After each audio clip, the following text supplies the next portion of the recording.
Part 2 with Jan. So where were we? 5-year plan. What do you think? What do you see? Hope happening? Well, what I see and what I hear around the club at the minute, the 5-year plan has been put in by Dickie Evans and the board, that the coaches and everything about the club has got to be in place and up to Premiership level within that period, and in the Premiership within 5 years. Lots of work on behalf of the coaches again, what we need, what requires a team to be in the Premiership, and what type of squad and what people and what players fit into our systems and their values. It's a pretty important point, isn't it, recruitment? Because you can have as much money as you want. Yeah. But money's no good if your recruitment's rubbish, is it? Yeah, exactly. Get the right players to fit the right systems and the processes.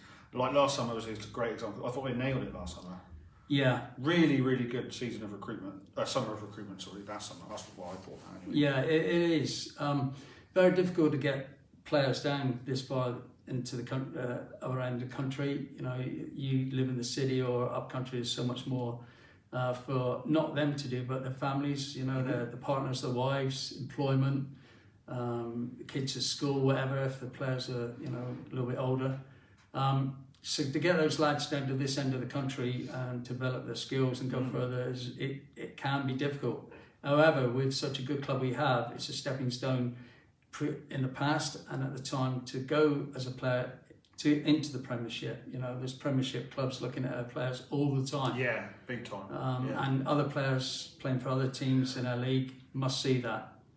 We don't want it. You know, you want the player to for his aspirations to play in the Premiership, but we obviously want to keep him at our club to get us to the Premiership. Pretty important, isn't it, to create an environment where no one wants to leave, but everyone wants to join, isn't it? Yeah, it is. That's the long and short of it. You don't want to lose anyone, but you want to keep adding to what you've got, isn't it? I mean, well, in past seasons where players have gone Premiership from here, some of them didn't want to go.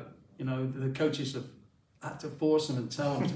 One, for instance, Sam Betty, he didn't want to leave this club to go on to Worcester, and it was the coaches that actually pushed him that way. You've got to do it. You've got to be the best you can, man. You're capable of doing it. You've got to go.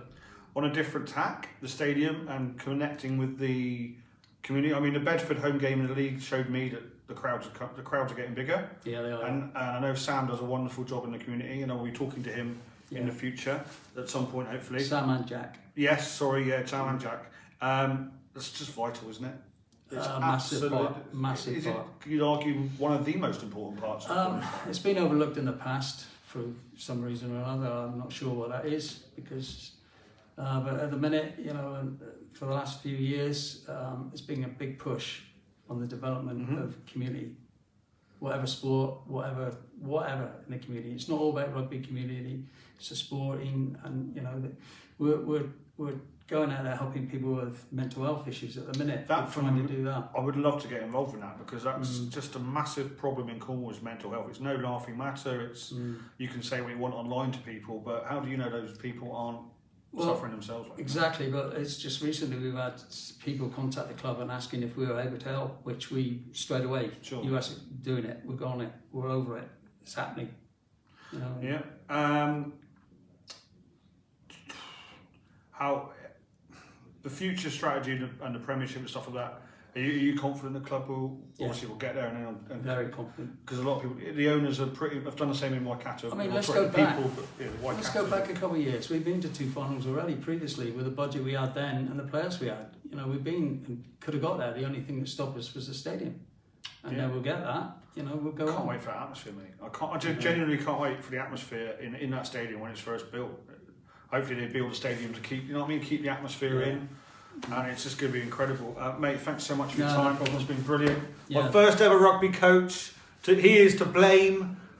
Did you see the photograph on Facebook? Yes, I did. Muddy knees from diving over the try line. Trying to get up. Thanks, man. Okay. Cheers.